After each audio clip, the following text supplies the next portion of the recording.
नमस्कार, स्वागत है आपका हमारे चैनल पर। 15 अक्टूबर को एक नया आईपीओ आ रहा है।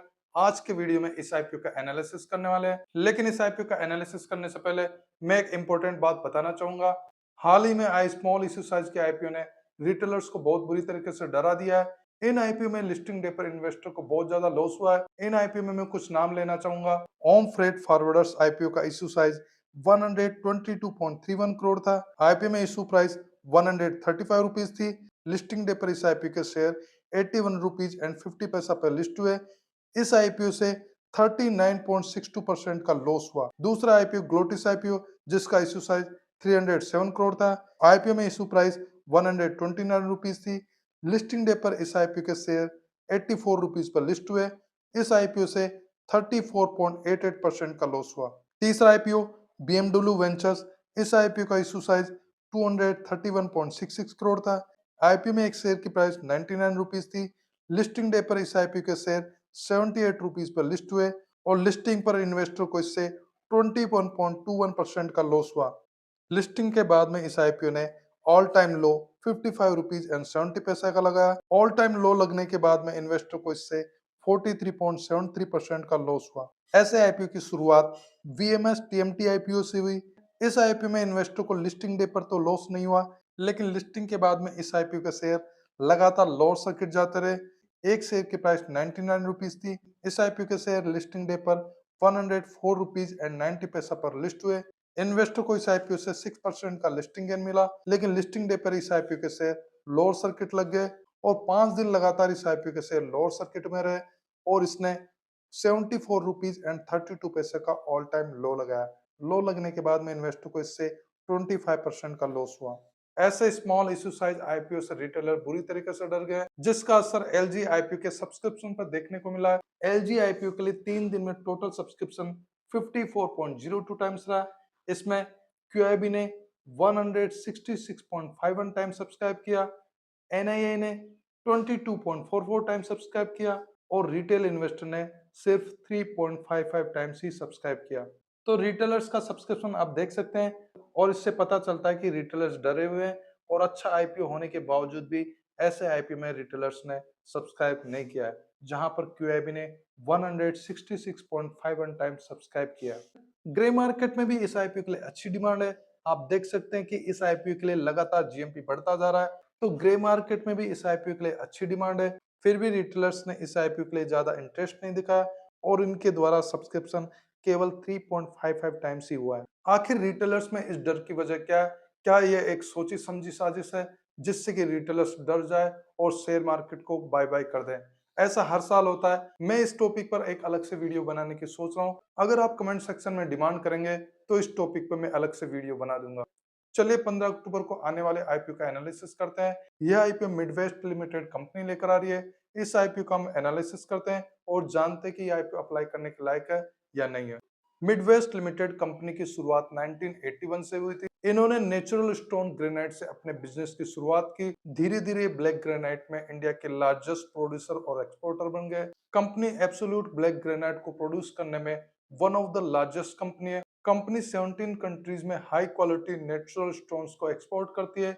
इनके मटेरियल्स में नेचुरल स्टोन, जिसमें black galaxy granite, absolute black granite, colour granite, tan brown और क्वार्ट्ज है। क्वार्ट्ज में quartz grit, quartz powder, high purity quartz और क्रिस्टोबेलाइट है।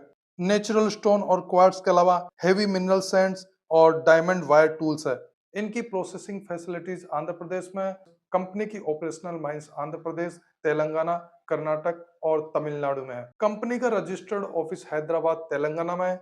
इनके प्रोमोटर्स में Mr Kolareddy Rama Raghava Reddy, Mr Kolareddy Ramachandra, Mrs Kukreti Saumya and Mrs Uma Priyadarshini Kolareddy है। अभी प्रमोटर की होल्डिंग 95.83% है। आईपीओ इश्यू के बाद में इनकी होल्डिंग 84.39% रह जाएगी। कंपनी का मार्केट कैप 3,851 करोड़ है। यह तो कंपनी की प्रोफाइल की बात हुई। चलिए इनके फाइनेंशियल देखते हैं। कंपनी ने जून 2025 क्वार्टर के रिजल्ट डिक्लेयर कर दिए। 2025 फाइनेंशियल पर नजर डाले तो इनके एसेट 1058.70 करोड़ है। इनके एसेट में अच्छी ग्रोथ हुई है। रेवेन्यू 643.14 करोड़ है।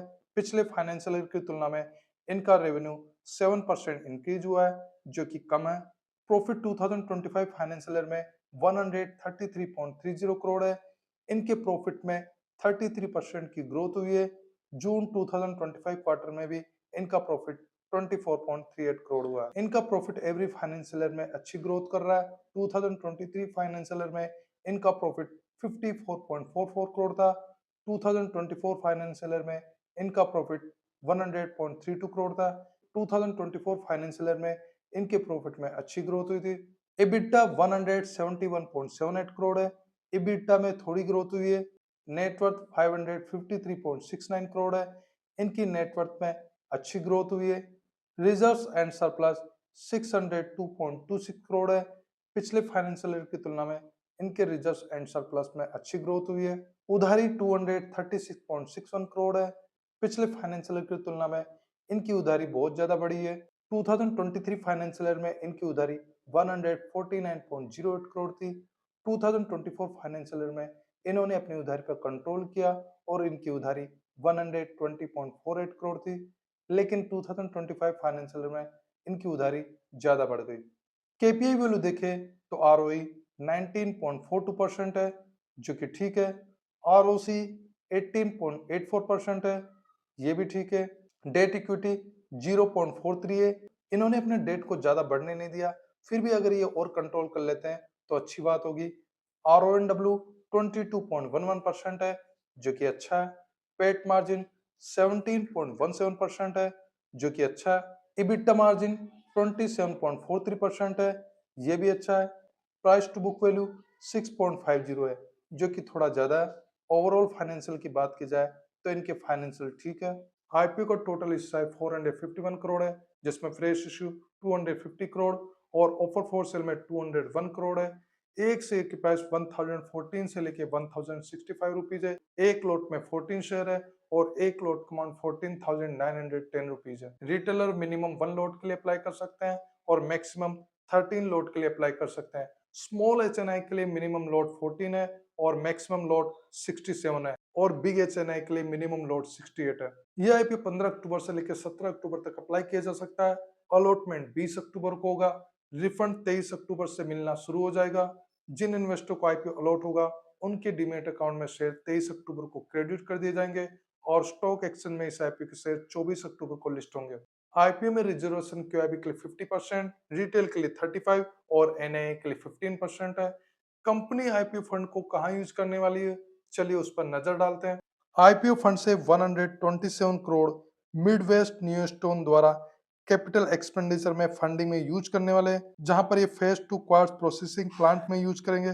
25.75 करोड़ ये इलेक्ट्रिक डंप ट्रक्स के परचेज में यूज करने वाले हैं। 3.25 करोड़ कंपनी के माइंस पर सोलर एनर्जी के इंटीग्रेशन में होने वाले खर्च पर यूज करेंगे। 53.8 करोड़ ये कंपनी की उधारी पे करने में यूज करने वाले। Balance fund general corporate purposes में यूज करेंगे। चलिए आईपीओ के पॉजिटिव और नेगेटिव पॉइंट देखते हैं। पॉजिटिव पॉइंट में पॉइंट 1 प्रॉफिट में अच्छी ग्रोथ है। पॉइंट 2 आईपीओ फंड से 53.8 करोड़ ये अपने डेट पे करने में यूज करेंगे, जिनसे इनकी उधारी और कम होगी। 3 प्रोमोटर होल्डिंग अच्छी है। 4 कंपनी के फाइनेंशियल ठीक है। नेगेटिव पॉइंट में आईपीओ थोड़ा हाई वैल्यूएशन पर है, ये अपने शेयर की प्राइस कम कर सकते थे। ग्रे मार्केट में इस आईपीओ के लिए कोई डिमांड नहीं है, अभी इसके लिए जीएमपी 0 चल रहा है। ओवरऑल आईपीओ की बात की जाए तो कंपनी के फाइनेंशियल ठीक है। आईपीओ में इशू साइज का पोर्शन थोड़ा ज्यादा रख सकते थे, जो कि एक पॉजिटिव पॉइंट हो सकता था। आईपीओ में इशू प्राइस कम रखी जा सकती थी। पर्सनली मुझे लगता है कि आईपीओ में 800 करोड़ इशू प्राइस रखी जाती तो बात कुछ और हो सकती थी। लॉन्ग टर्म के लिए इस आईपीओ में इन्वेस्टमेंट का डिसीजन सही साबित हो सकता है, लेकिन लिस्टिंग के बाद ही इस कंपनी में लॉन्ग टर्म का डिसीजन लिया जा सकता है। पर्सनली आईपीओ मुझे अप्लाई करने के लिए ठीक नहीं लग रहा। इस आईपीओ के लिए और अपडेट आपको 14 अक्टूबर से मेरे यूट्यूब चैनल पेज पर पोस्ट में मिलता रहेगा और इस आईपीओ के लिए मैं अपना फाइनल ओपिनियन भी पोस्ट में शेयर कर दूंगा। इस आईपीओ को आप अप्लाई करने वाले हैं या अवॉइड करने वाले कमेंट सेक्शन में बता सकते हैं। वीडियो को लाइक कीजिए, शेयर कीजिए। अगर आप हमारे चैनल पर नए तो चैनल को सब्सक्राइब कर लीजिए। वीडियो देखने के लिए धन्यवाद।